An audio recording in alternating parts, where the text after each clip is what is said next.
갈라디아서 5장 16절입니다.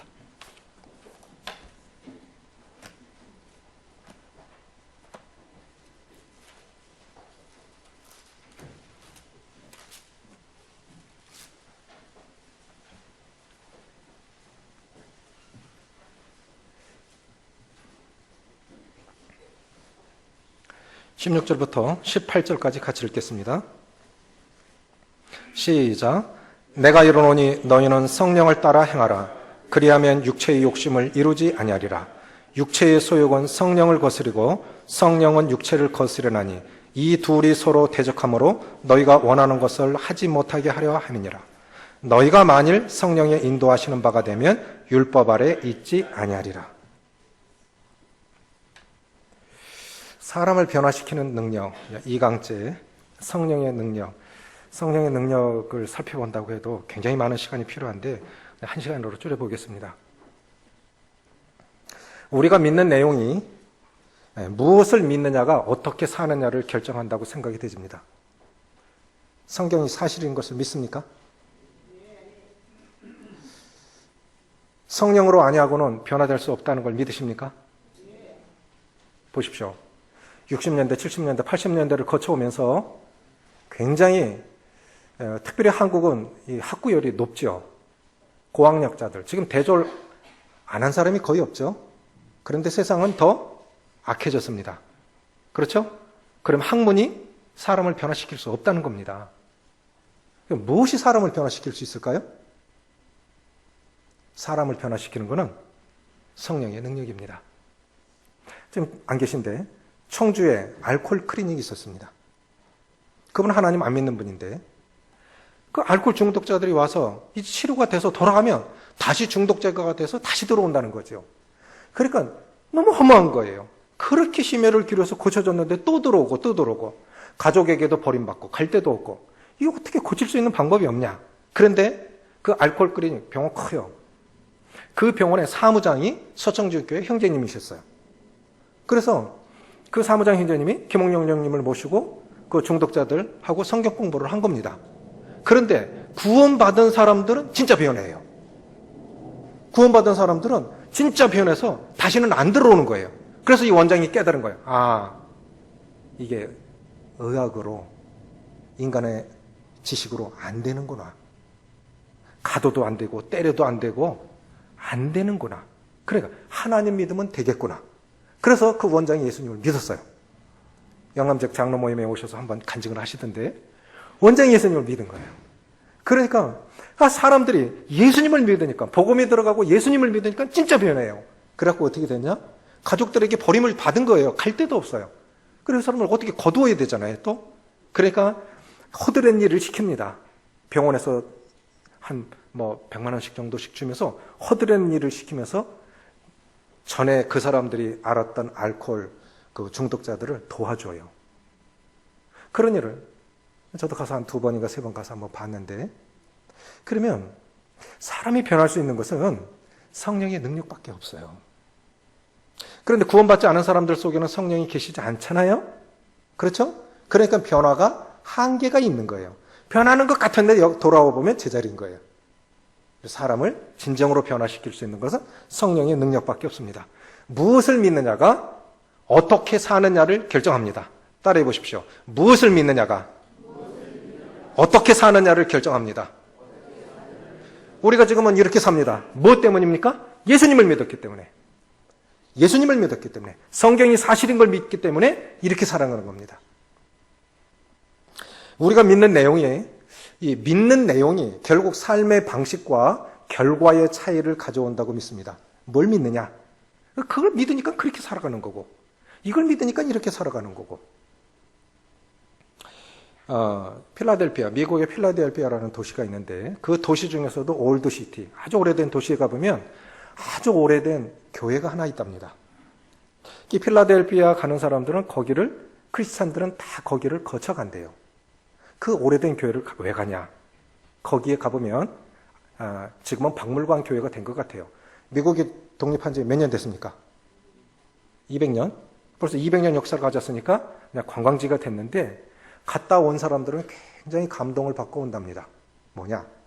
그 안내인이 이렇게 개인의 싱글들이 앉는 자리가 따로 있고 가족석이 따로 있었대요. 그 교회는. 그래서 가족 단위로 이렇게 앉아 있도록 의자를 배치를 했나 봅니다.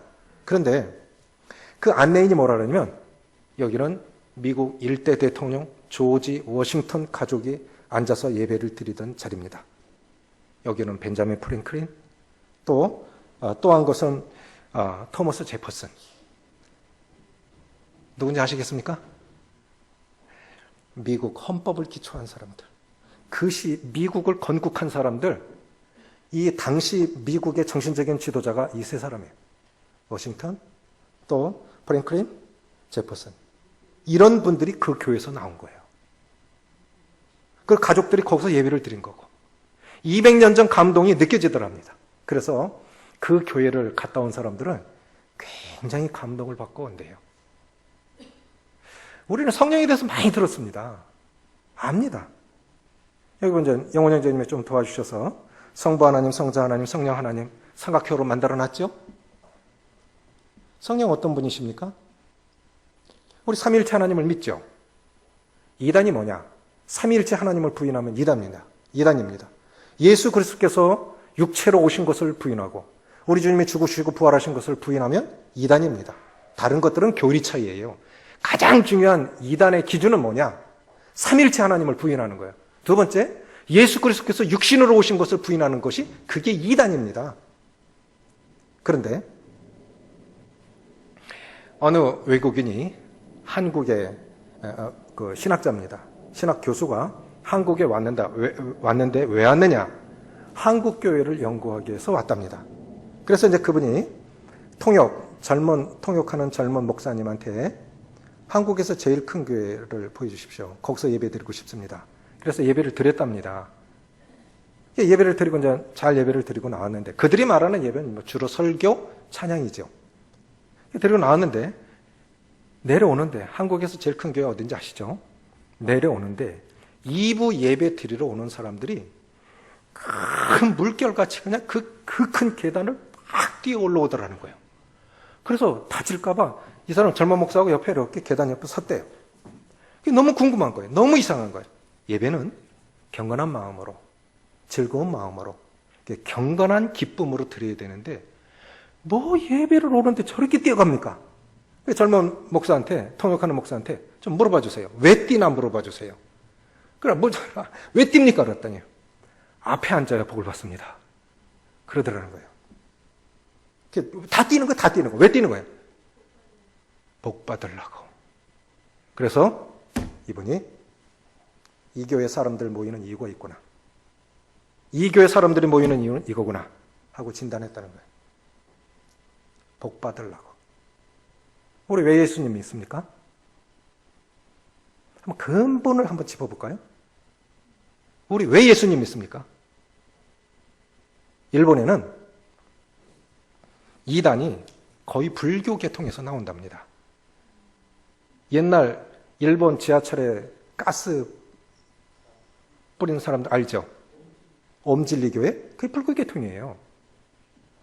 일본의 이단은 불교 계통에서 나오는데 우리 종교 그 연구했던 탕명한 씨 알죠? 탕명한 씨가 뭐라 하냐면 한국의 교인들은 70%가 샤머니즘이 될 가능성이 있다 했습니다. 한국 교인들은 70%가 샤머니즘이 될 가능성이 있다. 복 받으려고 오는 거예요. 내 자식 잘 되고 나 잘 되고 그게 교회에 오는 이유라는 거예요. 이래 갖고는 교회가 바른 진리가 아니라는 거죠. 한국 교회는 잘못 가고 있는 거예요. 그래서 미국의 그 워싱턴, 이 토마스 제퍼슨, 벤자민 프랭클린 이런 분들을 배출해냈던 그 교회. 자자손손 얼마나 자랑이 되겠습니까?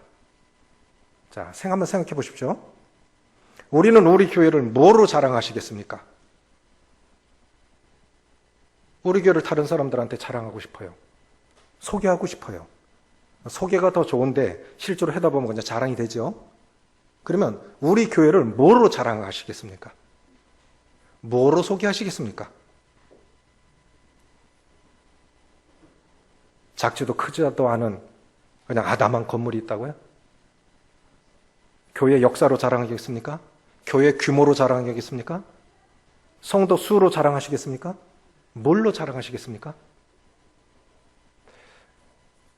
저는 미국의 그 필라델피아 그 오래된 교회 이야기를 들으면서 이것이 진정한 그리스도인의 삶의 결과였었으면 참 좋겠다. 서울의 어느 대형 교회에서 한 청년이, 어제 저는 연세대 교수로 계시다가 퇴임한 김영섭 교수라고 하는 분이 예수님 또 어떻게 살아야 하는가 두 권의 책을 읽었는데, 이게 10년 전에 나온 책인데 지금 엄청나게 불티나게 팔려요. 읽어보세요. 예수님 믿은 사람은 어떻게 살아가야 되냐, 두 권이 연결되어야 됩니다. 하나는 예수님이고, 십자가 죽으시기 전에 일주일 전 사건을 쫙, 안 믿는 사람도 성경이 어려우니까 쉽게 풀어놓은 거고, 또 아니면 그럼 구원받은 사람은 어떻게 살아가야 되냐. 이분은 장로도 아니에요. 교수인데 장로도 아니에요. 그런데 정말 교회를 아주 냉정하게 비판하고, 그렇게 하면 안 된다는 거죠. 그래서 거기 보면 그런 그 내용들이 나오는데, 이번 내용 속에 뭐냐면은, 이 오늘날 이 교회들 대다수가 잘못 가고 있는 것들이 뭐냐면, 영향력이라고 하는 것에서 생각을 잘 안 한다는 거예요. 만약에 시장님이 저희 교회 다니십니다. 만약에 그런다고 하면 시장님이 우리 교회 다니십니다. 그럼 그래요? 그 교회 한번 가보고 싶어요. 그래줘야 되잖아요. 시장님이 우리 교회 다니십니다. 그래? 그러니 그렇지. 이렇게 되면 잘못 가는 거죠. 그렇죠? 그 교회 영성이 진단이 되는 거죠. 그분 예화 속에 이런 게 나와요. 자기 제자 중 한 사람, 그리고 한 교회 다니는 연세 대학생이겠죠. 찾아와가지고 한 말이, 교수님, 박정희 대통령 저격 사건 때 한몫했던 차지철 씨가 우리 교인이죠. 삼풍백화점 무너졌는데 삼풍백화점 사장님이 우리 교회 장로시죠. 우리 교회 잘못 가고 있는 거 맞잖아요. 우리 교회는 잘못 가고 있는 거 아닙니까? 그랬을 때 그 교수님이, 맞아, 우리는 잘못 가고 있어. 그렇게 사회에 영향력을 미쳐야 할 사람들이 배운 것이 결국 그거라면 교회는 잘못 가고 있는 거예요. 교회는 기능을 잊어버린 거예요. 이분은 뭐라고 지적을 하냐면, 교회주의라고 말하대요. 교회주의. 우리가 권위주의라고 그러죠. 권위는 반드시 있어야 됩니다. 선생님은 선생님의 권위가 있고, 대통령은 대통령의 권위가 있어야 나라를 이끌어갈 수 있어요. 장로님들도 장로님의 권위가 있어야 교회를 이끌어갈 수 있습니다. 그러나 권위주의는 잘못된 거예요. 그건 뭐냐? 권위를 주신 목적을 잘못 이해하기 때문에 엉뚱하게 쓰는 거예요. 자신을 위해서, 육신을 위해서. 교회를 살아가는 건 맞아요. 그런데 문제는 뭐냐면, 우리 교회만 살아가는 거예요. 결국은 뭐냐면, 교회에서 배웠다고 하면 나가서 그렇게 살아야 되는 거거든요. 세상에서 그렇게 영향력으로 나타내야 되는데, 교회 안에서만 좋은 형제님, 자매님이에요. 교회 안에서만. 이 교회 밖에서는 영향력을 못 미치는 거예요. 그건 좋은 교회가 아닙니다. 진짜 좋은 교회는 안에서 잘 배워서 바깥에서 잘 살아야 돼요. CTI 여기 배우신 분들 계시죠? 신학교도 처음에 그렇게 시작했대요. 각 지역 목사들이 세워지기 전에, 목사 제도가 있기 전에 먼저 그런 도란노선 같은 그런 훈련기관이 있어서 각 지역교회 장로들이 추천한 사람이 가서 신학을 배워서 금요일이면 본교회와 돌아와서 잘 섬기고, 그리고 배웠으니까 와서 잘 섬기는 거예요. 그게 훈련의 목적이죠. 그런데 지금 엉뚱하게 가고 있거든요. 잘못 가고 있는 거죠. 그분이 당신이 다니는 교회 분이십니까? 저는 그런 소리 좀 듣고 싶어요. 우리 성도님들은 이제 교회에서 배워서 이제 세상으로 나가는데 어떤 소리 듣고 계십니까? 성령의 능력은 바로 그 결과를 위해서 성령을 우리가 의지해야 되고 성령의 다스림을 받아야 한다고 생각이 되어집니다. 갈라디아서의 핵심은 자유입니다. 얼마 전에 문성공 형제님이 한번 이 자유에 대해서 교제하셨죠? 기억 안 나시죠?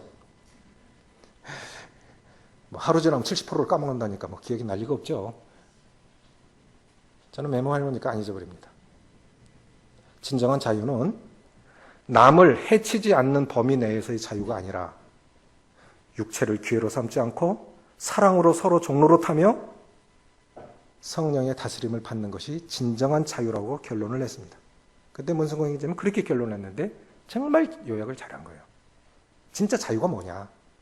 갈라디아서는 두 가지를 말씀해 주고 계시거든요. 하나는 뭐냐? 다른 복음 없다. 다른 복음 없다. 너희가 들었던 그 복음이 진짜 복음이야. 그런데 거짓 교사들이 와서 이거 대대 저거 대대 다시 가르쳐요. 그래 헷갈리는 거죠. 또 하나 뭐냐? 다른 능력 없다고 하는 겁니다. 다른 복음 없다. 다른 능력 없다. 너희가 성령으로 시작해서 이제 육체로 마치겠느냐? 이것이 바울의 호된 책망이거든요. 다른 서신서와는 달리 갈라디아서 1장 1절은 이렇게 시작해요. 사람으로 말미암은 것도 아니요 사람에게서 난 것도 아니요 사람으로 말미암은 것도 아니요 오직 예수 그리스도와 죽은 자 가운데서 살리신 하나님 아버지로 말미암아 사도된 바울은. 근데 사도 바울은 다른 서신서에서 그렇게 안 합니다. 하나님 아버지와 예수 그리스도조차 은혜와 평강이 너에게 있을지어다. 이게 시작이에요. 항상 은혜와 평강 이렇게 안부를 묻는데 갈라디아서는 아니에요. 갈라디아서 아니에요. 시작부터 사람으로 말미암은 것도 아니요 사람에게서 난 것도 아니요 오직 예수 그리스도와 죽은 자 가운데서 살리신 하나님 아버지로 말미암아 사도된 바울은. 그러니까 권위를 갖고 지금 책망하고 있는 거죠. 이게 뭐냐? 지금 갈라디아 교는 잘못 가고 있는 거예요. 잘못 가고 있는 거예요. 한번 우리를 좀 되짚어 보면 어떨까요? 되짚어 보면 어떨까요? 아파트에서 복음 전하기는 정말 어렵다고요. 문 닫으면 딱 끝이고 얼굴 볼 일도 없으니까. 근데 주택 살면서 보니까 복음 전하기는 주택에 살아야 돼요. 복음을 전하려면. 제 길거리를 쓰니까 저희 앞에 또 쓰레기 다 갖다 놓으니까 쓰레기 다 정해. 옆에 주위 사람들이 목사님 이사 오시고 나서 우리 골목이 바뀌었어요. 그리고 들어온 분들도 계속 구원받고 참 많이 구원받으신 것 같아요. 은혜지요. 이것이 하나의 부담이 될 수 있지만 우리가 그것이 아니라면 우리 생의 가치도 생의 의미도 없는 거 아닙니까? 나를 통해서 주님이 드러나시지 않고 나를 통해서 그리스도가 증거되지 않고 나를 통해서 복음이 복음으로 나타나지 않는다면 그렇게 큰 의미가 없는 거잖아요. 나만을 위해서 산다면. 교회는 교회 자체만을 위해서 존재하는 것이 아닙니다. 교회는 세상에 빛과 소금의 역할을 감당하지 못한다면 교회는 의미 없다고 봐요.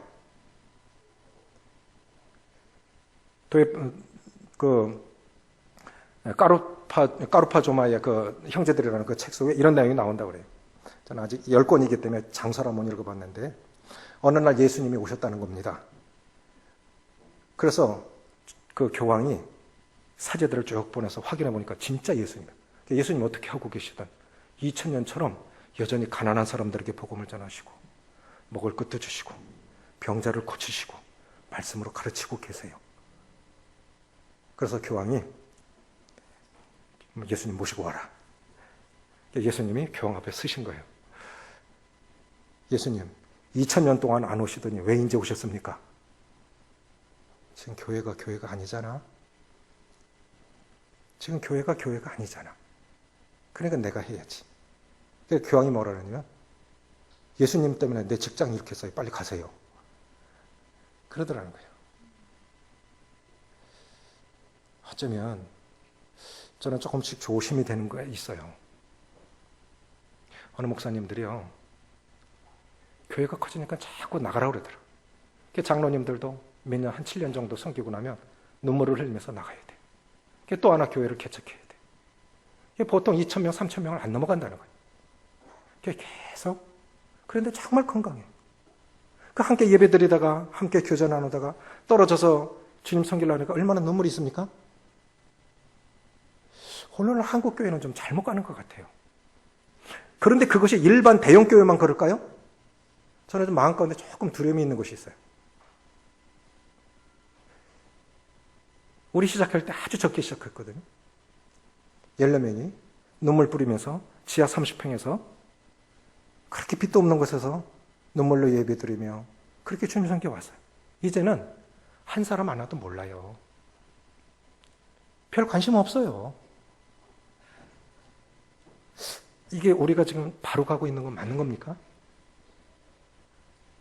관심 없어요. 어느 정도 안정이 되니까 이제는 그냥 잘 굴러가지는 거예요. 한 사람 영향력 별로 없습니다. 저요? 제 영향력 별로 없어요. 저 없어도요? 잘 돼요. 말씀 얼마나 잘 전합니까? 젊은 형제님들 말씀 얼마나 잘 전합니까? 전도자들 있죠. 목자들 있죠. 잘 돼요. 그러니까 나 하나 정도 대중 속에 숨어도 찾을 사람도 없고 발각될 일도 없고 그냥 잘 가는 거예요. 그게 진짜 구원받은 사람의 삶일까요? 저는 그렇지 않다고 봐요. 성령은 인격이신데 성령은 인격이라는 게 지성, 감정, 의지 이게 합해져서 인격이죠. 성령은 곧 모든 것 하나님의 깊은 곳이라도 통달하시니라. 성령께서 우리 마음을 감찰하고 살피고 계시죠. 또 우리가 잘못 살아가면 성령께서 근심하십니다. 그래서 하나님의 성령을 근심하게 하지 말라. 또 우리가 때때로 기도하지 못합니다. 그런데 우리가 기도하지 못하니까 성령께서 기도하지 못하는 우리를 위해서 탄식함으로 기도하신다고 했어요. 저는 이렇게 생각해요. 하나님의 사람의 다른 말은 성령의 사람이라고 봅니다. 제가 잘 안 되니까 되고 싶어서 드리는 말씀이에요. 사람은요, 다 모든 거 잘하는 사람 하나도 없고요. 다 잘못된 사람도 하나도 없습니다. 다 장단점이 있어요. 다 급한 사람 급한 대로, 느린 사람대로 다 잘 쓰임 받기 마련이에요. 중요한 거는 우리가 성령의 사람이 되어줬으면 좋겠어요. 성령의 사람. 성경에 보면 하나님의 사람 모세, 하나님의 사람 여호수아, 하나님의 사람 다윗. 하나님의 사람이 뭐냐는 거죠. 하나님의 사람은 결국 성령의 다스림을 받는 사람입니다. 그거 보이죠? 성격은 그걸 죽이려고 그러니까 몸도 마음도 망가지고. 그런데 그 사람은 자기 딴에 굉장히 수고하고 노력하는 거예요. 성격대로 사람 죽었어요. 저 같은 사람도 벌써 죽었죠. 제 성격대로 살으면. 그거 성령께 굴복하고 복종시키느냐고 안 따라가고 의지는 안 되고 그러니까 병나는 거예요. 그런데 진짜 뭘까요? 자신을 복종시키는 훈련이 안 되는. 저는 이렇게 생각해요. 하나님께서 쓰시는 사람, 쓰시는 교회, 쓰시는 나라 어떤 사람들이냐? 기꺼이 성령님께 다스림을 받고 성령님께 인도하심을 받는 사람을 하나님 쓰신다고 믿습니다. 성령께 굴복하지 않으면 역효과가 더 커요. 엄청나게 커요. 사람들은 잘 모르죠. 보이는 것만 보니까. 우리 교회가 좀 크게 쓰임받았으면 좋겠고 우리 성도들이 정말 실제적으로 쓰임받았으면 좋겠어요. 교회에서만 잘하는 성도들 아니고요. 교회 밖에서 잘하시는 분들 됐으면 좋겠어요. 교회에서만 칭찬하는 사람들 말고요. 교회 밖에서 칭찬받는 사람들 됐으면 좋겠습니다. 소원하십니까? 정말 그렇게 됐으면 좋겠어요. 교회 밖에서 칭찬받는 사람들. 교회 안에서야 형제 자매니까 막말로 치고받고 한다 그러다 아이고 제가 잘못했습니다. 용서하십시오. 그러면 돼요. 그런데 교회 밖에서는 그 사람들 하나님 없는 사람들이에요.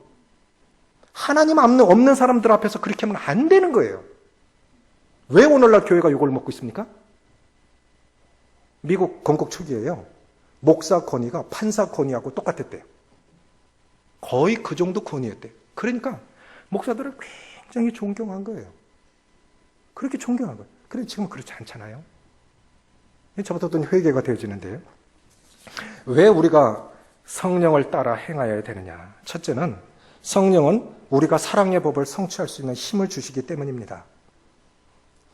다른 사람들이 우리가 하나님의 사람들이라는 걸, 하나님의 자녀들이라는 걸 뭘로 알 수 있습니까? 요한복음 13장 34절에 보니까 예수님이 새 계명을 주노니 서로 사랑하라. 내가 다시 말하노니 서로 사랑하라. 너희가 서로 사랑하면 모든 사람들이 너희가 내 제자인 줄 알리라. 그러면 저 사람 교회 다니는 사람들이야 교회 다니는 사람들. 서박교님 그 병원에 가면요. 하는 사람들이 있어요. 한 2시간씩 기다려야 되니까 막 욕을 해요. 왜 이렇게 빨리, 다 노인들이죠. 왜 빨리 안 시켜주고 나는 이렇게 늦게 기다리게 하느냐. 우리는 조금 기다리다가 조금 빨리 해줘요. 그럼 막 욕을 하잖아요. 그럼, 저희는 대구에서 왔습니다. 그러면 조금 봐줘요. 대구에서 왔어요? 대구에서 왔어요? 그리고 하는 말이, 이 병원에는 원장님 다니는 교회 사람들 많이 오죠. 하는 거예요. 이 교회는 원장님 다니는 교회 사람들 많이 오죠. 이게 뭐냐? 오면은 또 무료로 진료해주고, 선교사들, 가난한 사람들 그냥 지어주고 하니까 근데 소문이 난 거 아닙니까? 저는 이렇게 생각해요. 사랑이 없다 했을 때 그것이 근본적으로는 사랑이 없는 게 아닙니다. 문제는 그 사람이 성령의 다스림을 받고 있는 것이 아니에요. 성령의 다스림을 받고 있는 것이 아니니까 사랑하지 못하는 거예요. 어느 분이 그렇게 말씀하셨어요. 신앙생활은 어려운 게 아니라 불가능한 거다. 좀 모순돼 보입니까? 그렇지 않습니다. 한번 해보십시오. 내 힘으로 할 수 있는 것 같아요? 내 힘으로 할 수 있는 건 아무것도 없어요. 금방 낙심하고 금방 포기하고 성령께서 계속 샘물과 같은 힘을 주시고 격려해 주시고 그러니까 그 길을 가는 거지. 보십시오. 어느 분이 그 일을 하다 그만하게 됐겠어요. 왜 그럴까요? 이제 고갈된 거예요. 자기 힘은 바닥난 거예요. 그런데 누구는 계속 그 길을 가. 그 차이는 뭘까요? 그분이 성령을 의지하고 있기 때문입니다. 그런데 사람들이 제일 듣고 싶은 말이 사랑이라는 말이죠. 그런데 보십시오. 5장 15절 같이 읽습니다. 시작. 만일 서로 물고 먹으면 피차 멸망할까 조심하라. 우리가 성경을 그냥 읽으면 안 됩니다. 갈라디아, 이 터키 여러 지역 중에 하나가 갈라디아 교회인데 이 갈라디아 교회들에게 바울이 권면한 건 뭐냐면 만일 서로 물고 먹으면 피차 멸망할까 조심하라. 왜 이 말씀을 하셨을까요? 지금 갈라디아 교회는 사랑이 부족한 거예요. 사랑이 부족한 거예요. 실제로 갈라디아 교회는 지금 이 지경이 된 겁니다. 그래서 바울이 너희가 서로 물고 먹으면 둘 다 망해. 둘 다 망해. 오늘날 정치도 그렇게 해서 투표 결과 보셨죠? 결국 대통령은 마음 안 드니까 하라고. 또 당대표는 또 대통령 한 사람. 그 꼬라지 펴기 싫다 이거죠. 다른 데 찍는 거예요. 다 똑같아요. 문제는 뭡니까? 우리가 사랑으로 행하지 않는다고 하는데 실제로는 그 사람이 성령의 지배받지 않으니까 육신으로 하는 겁니다. 사랑이 없는 거예요. 두 번째 뭐냐면 육체의 욕심을 이길 힘을 주시죠. 16절 시작. 내가 이르노니 너희는 성령을 따라 행하라. 그리하면 육체의 욕심을 이루지 아니하라. 이 힘은 어디서 나오는 겁니까? 성령께서 주시는 거예요. 내 힘으로는 그것이 안 되는 거예요. 그래서 여기 보면 이제 17절부터 21절까지 육체의 열매들은 이런 죽은 열매, 이런 것들 육신으로 행하면 다투고 싸우고 당짓고 분열되고 이렇게 술 마시고 뭐 방탕해지고 이 투기하고 이런 것들 결국은 성령이 없으니까 그렇게 살아가는 거예요. 성령의 다스림을 받지 않으니까 그렇게 살아가는 겁니다. 그러면 우리는 어떻게 살아가야 되겠습니까? 저는 기도가 되어지는 게 있어요. 많은 일보다도 그 묘비명에 뭐라고 기록되기를 원하십니까? 묘비명에 뭐라고 기록되기를 원하세요? 누군가는 써줄 건데 수요일 나오는 형제님도 그리스도인들이 받아야 할 심판을 한번 교제해 주셨는데 이집트 교회는 사역자를 세울 때 그렇게 세운대요.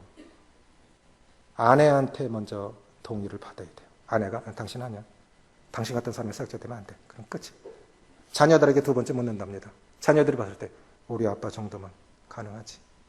그러면 그 지역교회에서 그 다음에 전국교회에서 통과돼야 사역자가 세워지니까 이집트 모임의 사역자들은 얼마나 훌륭합니까? 그렇지 않습니까? 우리는 그렇잖아요. 저부터. 그렇잖아요. 그 차이가 뭘까요? 지식의 차이일까요?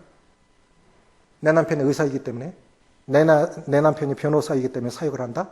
아닙니다. 아닙니다. 결국 그 사람 안의 역사는 성령의 역사를 보는 거거든요. 부족이 있죠. 그러나 그가 어떻게 가장 추구하는 그 사람이 추구하는 궁극적인 목표가 뭐냐를 본다면 가능한 거예요. 연약해도. 세 가지인데요. 우리가 성령을 따라 살아야 할 이유, 사랑하는 가족들, 사랑하는 성도들, 하나님께서 아무도 포기하지 않으신 이웃들, 그들을 사랑하기 위해서 우리가 성령의 다스림을 받아야 돼요. 나 같은 사람도 구원받았다면 우리가 버릴 사람 하나도 없겠죠. 나 같은 사람도 여전히 주님 사랑하고 계시다고 그러면 우리가 용서하지 못할 사람 없겠죠. 그렇죠? 그런데 우리가 조금 교만해지면요, 이렇게 봅니다.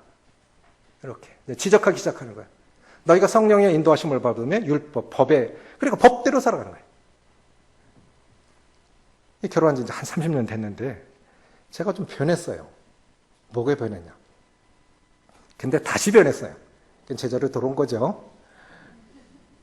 그게 뭐냐면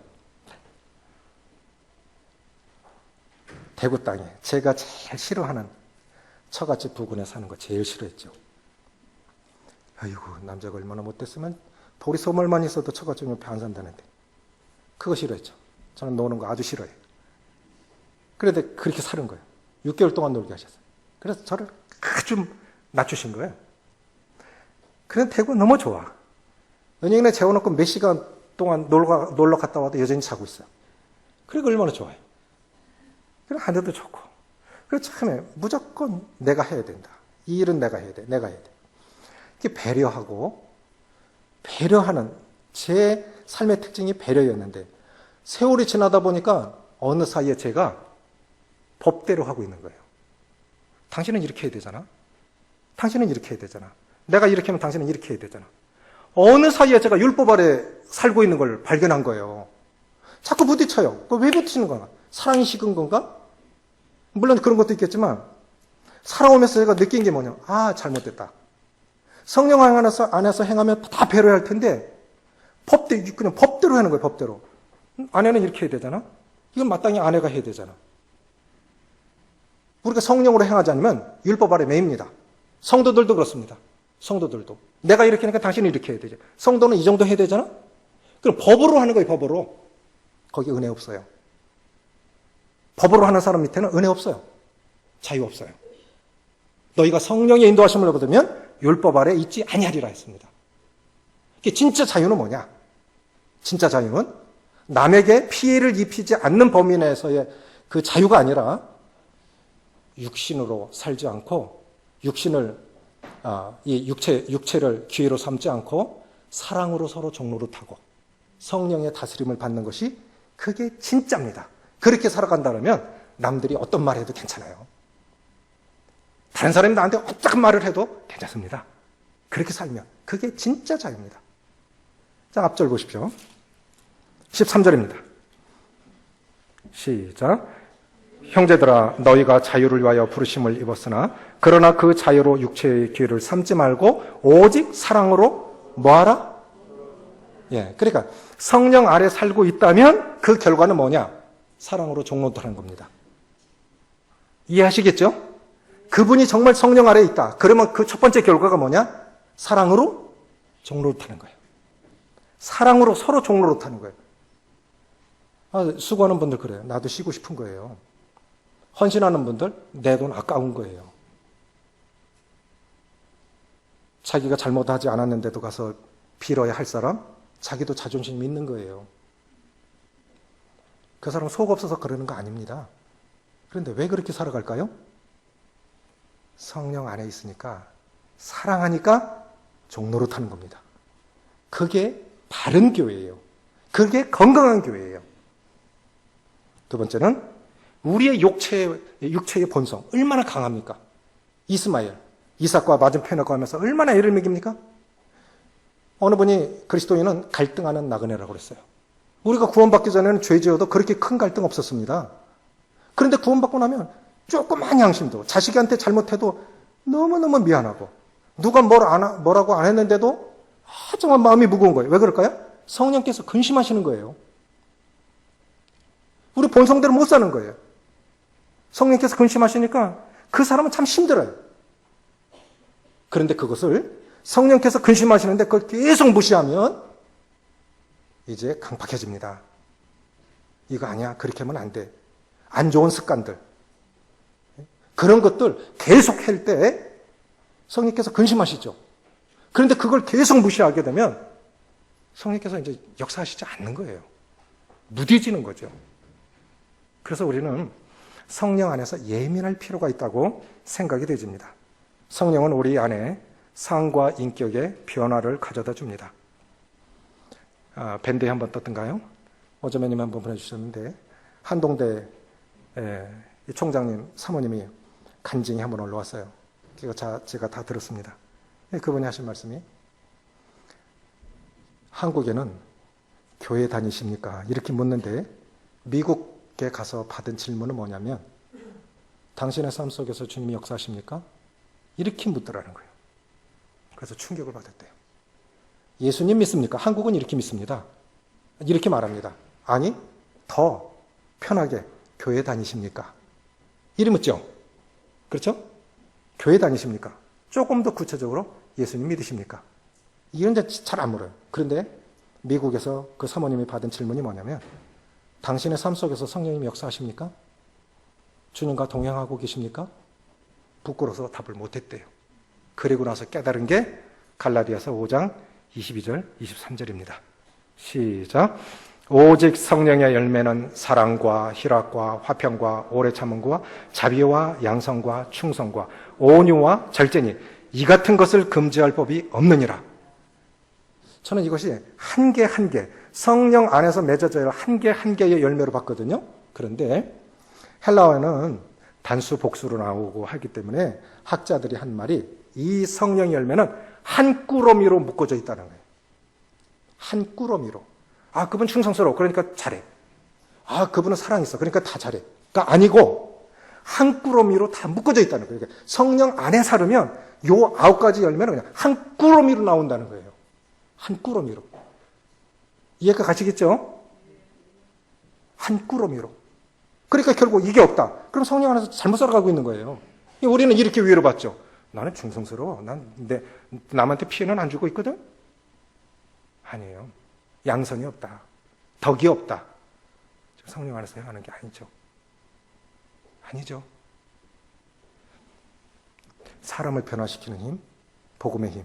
두 번째, 사람을 변화시키는 힘. 뭐라고요? 성령의 다스림을 받는 겁니다. 그래서 우리 성도들이, 저부터 우리 성도들 모두가 소원으로 삼으시기를 바라는 것은 우리가 성령의 사람이 되시기를 바라요. 아, 그분은 참 신령한 사람이다. 그 뜻이 무엇이겠습니까?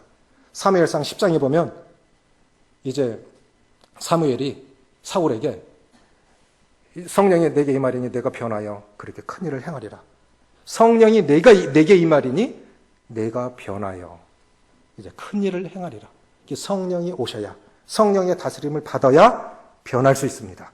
아멘이십니까? 우리 의지로 안 돼요. 강요된 명령으로 안 변합니다. 강요된 명령으로는 절대로 안 변해요. 그 율법이에요. 안 되는 거예요. 그런데 성령께서 내 안에 역사하시면 가능한 거예요. 제가 70년대 들은 간증이 있어요. 브라질 선교사로 가신 김성주 형님, 차미님은 못 배우신 분이에요. 얼마나 좀 이렇게 자존심 상하고 좀 그럴 때도 많았겠잖아요. 만약에 예를 들어서요. 주인집 아들이 식모를 사랑했어요. 참 안 됐다. 동정이 사랑으로. 실제로 사랑이라는 어근은 불쌍히 여기다. 동정하다에서 온 거랍니다. 그러면 불쌍히 여기서 사랑으로 표현한 거예요. 그래서 식모를 아내로 삼았어요. 옛날에요. 저 어렸을 때는 그때도 부잣집들은 식모 있었는데 잘못하면 쫓겨났어요. 막 때리기도 하고요. 지금도 대기업 회장들 막 잘못된 회장들은 막 기사들 막 때리고 걷어찬다고 그랬대요. 근데 왜 있냐? 한번 용돈을 주면 50만 원, 70만 원씩 준대. 그리고 그것 때문에 버티는 거예요. 얻어맞아도. 지금도. 그런데 그 식모가 이제 아내가 됐어요. 전날에는 밥 설든지 밥 잘못하면 매맞아. 법 아래서 살아야 돼. 그런데 이제 주인의 아들의 아내가 됐어요. 그러면 어떻게 되겠습니까? 밥 안 해도. 여보, 오늘 내가 좀 피곤한데 짜장면 시켜 드세요. 그래? 그렇게 하지. 근데 식모가 그렇게 말하면 됩니까? 안 됩니까? 안 되지요. 그건 당장 쫓겨나야 되죠. 그럼 진짜 사람을 변하게 하는 것, 사람을 은혜롭게 하는 건 뭡니까? 사랑입니다. 그런데 그 사랑은 어디서 오는 거라고요? 성령 안에 있을 때 가능한 거예요. 그러니까 우리가 정말 그분은 정말 은혜의 사람이야. 그분은 정말 사랑의 사람이야. 그냥 덕 있는 사람이야. 기다려줄 줄 아는 사람이야. 사역자 수양에 가서 남원교회 유교 형제님이 60에 은퇴한 분들 많아요. 간증을 하는데 이러시더라고요. 이혼하려고 도장 찍으러 갔다가 나와가지고 서복지 형님 만나서 둘 다 구원을 받은 거예요. 그래갖고 이혼 없었던 일로 하고 같이 살아가는데 안 맞잖아요? 많이 다투고 했는데 지금은 자매님 여기 이제 능막에 기도 제목이 천국교회 올라온 적이 있어요. 안 같은 게 생겼어요. 난 주님 만날 준비 됐어. 그러고 누웠는데 자매님이 하염없이 울더래요. 나는 아직 준비 안 됐어요. 나는 당신을 떠나보낼 준비가 아직 안 됐어요.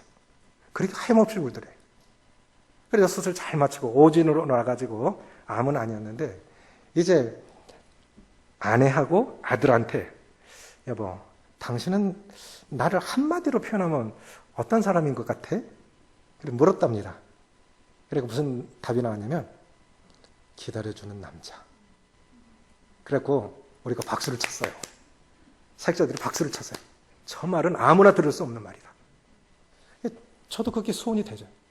이제 급하니까 기다려주는 남자. 그러면 아들한테 얘야 한 집에 살고 있는데 그 교회 장로예요. 아들이. 그런데 너는 나를 어떻게 생각하냐? 참 생각하더니 부드러운 남자. 그래서 또 한 번 박수 쳤어요. 저렇게 늙어야 돼. 저렇게 변해야 돼. 저렇게 변해야 돼. 젊었을 때는 의욕이 있고 열정이 있으니까 그랬을지 모르지만 늙어서는 기다려줄 줄 아는 사람. 부드러운 사람. 그게 진짜 성령의 사람 아니겠습니까? 그렇게 살 때 사회에도 세상에 나가서 영향력을 미칠 수 있겠죠? 우리도 그렇게 되기를 기도하셨으면 좋겠습니다. 그렇다고 자매님들 남편이 그렇게 되기를 맨날 촉구하시면 안 됩니다. 기도해 주셔야 됩니다. 기도하겠습니다.